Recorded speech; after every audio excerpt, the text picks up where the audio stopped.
ರಾಘವೇಂದ್ರ ಸ್ವಾಮಿಗಳು ತಮ್ಮ ವಿದ್ಯಾರ್ಥಿ ಜೀವನದಲ್ಲಿಯೇ ಪವಾಡಗಳನ್ನ ತೋರಿಸಿದವರು. ಸಾಕಷ್ಟು ಉತ್ಕೃಷ್ಟ ಗ್ರಂಥಗಳನ್ನ ಸೃಷ್ಟಿಸಿದವರು. ಅವರ ವಿದ್ಯುತ್ ಪರೀಕ್ಷೆಗೆ ನಿಂತವರೆಲ್ಲ ಸೋಲೊಪ್ಕೊಳ್ತಾ ಇದ್ರು. ಇಂತಹ ರಾಯರ ಇನ್ನೊಂದಷ್ಟು ವಿಸ್ಮಯಗಳನ್ನ ಪಾಂಡಿತ್ಯದ ಕುರಿತು ಕೇಳೋಣ. ಸುಮಾರು 7 ಮತ್ತು 8ನೇ ಶತಮಾನದಲ್ಲಿ ಬೌದ್ಧ ಮತ್ತು ಜೈನ ಧರ್ಮಗಳು ಉಚ್ಛ್ರಾಯ ಸ್ಥಿತಿ ತಲುಪಿ ತಮ್ಮ ಅನೇಕ ಹಿಂದೂ ಧರ್ಮೀಯರು ಜೈನ ಧರ್ಮಕ್ಕೆ ಮತಾಂತರ ಹೊಂದಿದ್ದ ಕಾಲದಲ್ಲಿ ಸನಾತನ ಧರ್ಮದ ಮಹಾತ್ಮ, ಹಿರಿಮೆ ಮತ್ತು ಗರಿಮೆಯನ್ನ ಎತ್ತಿ ಹಿಡಿದವರು ಶ್ರೀ ಶಂಕರಾಚಾರ್ಯರು, ಶ್ರೀ ರಾಮಾನುಜಾಚಾರ್ಯರು ಮತ್ತು ನಮ್ಮ ಕರ್ನಾಟಕದವರೇ ಆದ ಶ್ರೀ ಮಧ್ವಾಚಾರ್ಯರು. ಅಂದಿನಿಂದ ಇಂದಿನವರೆಗೂ ನಮ್ಮ ಸನಾತನ ಹಿಂದೂ ಧರ್ಮ ಮತ್ತು ಸಂಸ್ಕೃತಿಯ ಆಚಾರ ಪದ್ಧತಿಗಳು ಇಂದಿಗೂ ರೂಢಿಯಲ್ಲಿದೆ ಅಂದ್ರೆ ಅದಕ್ಕೆ ಮೂಲ ಕಾರಣೀಯಕೃತರು ಈ ಮೂವರು. ಈ 3 ಶಕ್ತಿ ಪೀಠಗಳು ಕರ್ನಾಟಕದಲ್ಲಿಯೇ ಇರುವುದು ನಮ್ಮ ಸೌಭಾಗ್ಯ. ಇವರ ನಂತರ ಈ ಕಾರ್ಯಗಳನ್ನ ಯಶಸ್ವಿಯಾಗಿ ಮುಂದುವರಿಸಿಕೊಂಡು ಹೋದವರಲ್ಲಿ ಶ್ರೀ ರಾಘವೇಂದ್ರ ಸ್ವಾಮಿಗಳು ಅಗ್ರಗಣ್ಯರು ಅಂದ್ರೆ ತಪ್ಪಾಗೋದಿಲ್ಲ. ಜಗತ್ತಿನ ಕಷ್ಟಗಳನ್ನೆಲ್ಲ ನಿವಾರಿಸೋ ರಾಘವೇಂದ್ರ ಶ್ರೀಗಳ ಪ್ರಾರಂಭಿಕ ಜೀವನ ಕಷ್ಟಕರವಾಗಿತ್ತು. ಭಗವಂತ ಅವರ ಬದುಕಿನಲ್ಲಿಯೂ ಸಾಕಷ್ಟು ಪರೀಕ್ಷೆಗಳನ್ನ ನಡೆಸಿದ್ದ. ಅವರ ಆರ್ಥಿಕ ಸ್ಥಿತಿ ಅಷ್ಟೇನು ಉತ್ತಮವಾಗಿರಲಿಲ್ಲ. ಎಲ್ಲರಿಗೂ ತಿಂಗಳಿಗೆ 2 ದಿನ ಏಕಾದಶಿ ಆದ್ರೆ ಇವರ ಮನೆಯಲ್ಲಿ ಕನಿಷ್ಠ ಪಕ್ಷ ವಾರದಲ್ಲಿ 2 ಬಾರಿ ಆದ್ರೂ ಏಕಾದಶಿ ಆಗ್ತಾ ಇತ್ತು. ತಮ್ಮ ಹೆಂಡತಿ ಮಕ್ಕಳೊಂದಿಗೆ ಉಪವಾಸ ಇರಬೇಕಾದ ಸಂದಿಗ್ಧ ಪರಿಸ್ಥಿತಿಯಲ್ಲಿಯೂ ಎಂದಿಗೂ ತಾವು ನಂಬಿದ ಶ್ರೀ ಮೂಲರಾಮನ ಮೇಲಿನ ನಂಬಿಕೆ ಕಿಂಚಿತ್ತೂ ಕಡಿಮೆಯಾಗಿರ್ಲಿಲ್ಲ.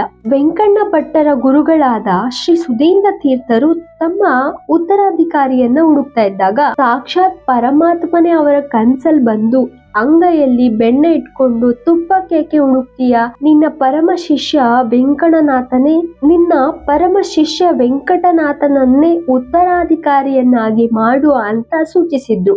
ಗುರುಗಳಿಂದ ಈ ವಿಷಯವನ್ನ ತಿಳಿದು ತಮ್ಮ ಸಂಸಾರದ ಹೊಣೆಯನ್ನರಿತು ಮೊದಲ ಬಾರಿ ರಾಯರು ಇದನ್ನ ತಿರಸ್ಕರಿಸಿದ್ರು. ನಂತರ ಸಾಕ್ಷಾತ್ ಸರಸ್ವತಿ ದೇವಿಯೇ ಸ್ವಪ್ನದಲ್ಲಿ ಬಂದು ಸನ್ಯಾಶ್ರಮ ಸ್ವೀಕರಿಸಲು ಹೇಳಿದಾಗ ವೆಂಕಟನಾಥ ಪಾಲ್ಗುಣ ಶುದ್ಧ ಬಿದಿಗೆಯೆಂದು ತಂಜಾವೂರಿನಲ್ಲಿ ತನ್ನ ಗುರುಗಳಾದ ಶ್ರೀ ಸುಧೇಂದ್ರ ತೀರ್ಥರ ಸಮ್ಮುಖದಲ್ಲಿ ಸನ್ಯಾಶ್ರಮ ಸ್ವೀಕರಿಸಿ ಶ್ರೀ ರಾಘವೇಂದ್ರ ಸ್ವಾಮಿಗಳು ಅಂತ ಪ್ರಸಿದ್ಧರಾದ್ರು. ರಾಘವೇಂದ್ರ ಸ್ವಾಮಿಗಳ ಆಶ್ರಮದಲ್ಲಿ ಅವರ ಆಶ್ರಯದಲ್ಲಿ 100 ವಿದ್ಯಾರ್ಥಿಗಳು ವಿದ್ಯಾಭ್ಯಾಸ ಮಾಡಿ ಮಧ್ವ ಮತದ ಸಾರವನ್ನ ಜಗತ್ತಿಗೆ ಸಾರೋ ಕೈಂಕರ್ಯವನ್ನ ಮುಂದುವರಿಸಿದ್ರು. ಸ್ವಾಮಿಗಳು ತಮ್ಮ ಮಧ್ವ ಮತದ ದೇಶಾಂತರ ಪ್ರಸಾರ ಮಾಡ್ತಾ ಊರೂರಲ್ಲಿ ಪಾಠ ಪ್ರವಚನ ಮಾಡ್ತಾ ಹಗಲಿರುಳು ಸಂಚರಿಸಿ ದೀನ ದಲಿತರ ಉದ್ಧಾರಕ್ಕೆ ಕಾರಣರಾದ್ರು. ಅವರ ಪೂರ್ವ ತಪೋಫಲದಿಂದ ದೇಹಿ ಅಂದು ಬರುವ ಭಕ್ತರ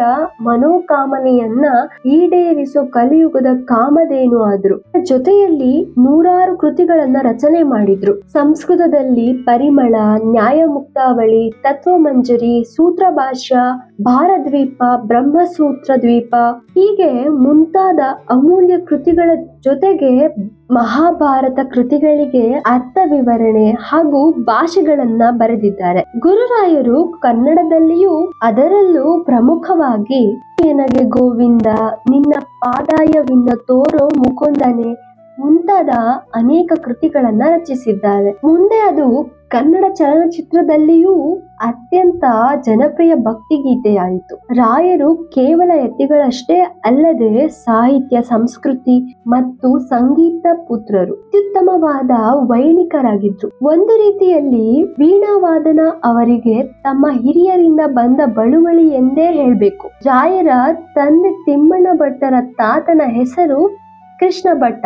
ಭಟ್ಟರು ವೀಣೆಯಲ್ಲಿ ಖ್ಯಾತ ಪಂಡಿತರು ಮತ್ತು ವಿಜಯನಗರದ ಕೃಷ್ಣದೇವರಾಜನಿಗೆ ವೀಣೆ ಕಲಿಸಿದ ಗುರುಗಳಾಗಿದವರು.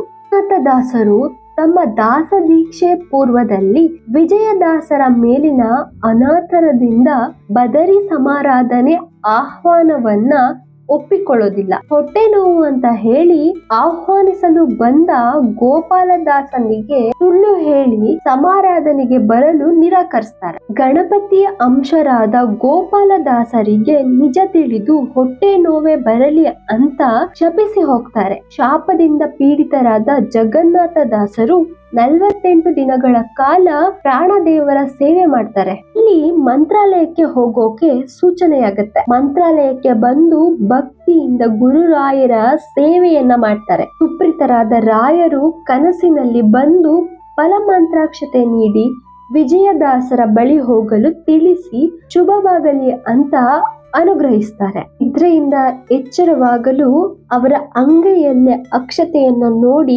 ಪುಳಕಿತರಾಗಿ ವಿಜಯದಾಸರ ಮನೆಗೆ ಬರಲು ಇವರ ಆಗಮನಕ್ಕೆ ಕಾಯ್ತಿದ್ದ ದಾಸರು ಗುರುರಾಯರ ಅನುಗ್ರಹವಾಯಿತೆ, ಮಂತ್ರಾಕ್ಷತೆ ತಾ ಅಂತ ಕೈ ತೋರಿಸ್ತಾರೆ.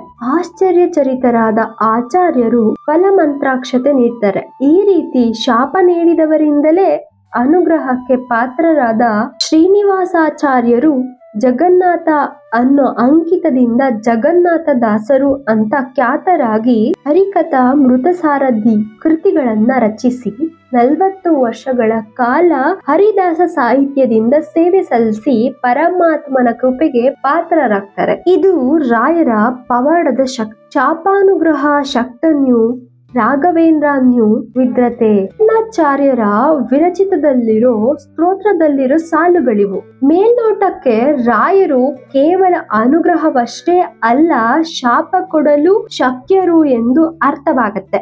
ಆದರೆ ಅರ್ಥದಲ್ಲಿ ರಾಯರು ಶಾಪವನ್ನು ಅನುಗ್ರಹವಾಗಿ ಪರಿವರ್ತಿಸುವ ಶಕ್ತಿ ಉಳ್ಳ ಮಹಿಮರು ಎಂದು ತಿಳಿಯಬೇಕು.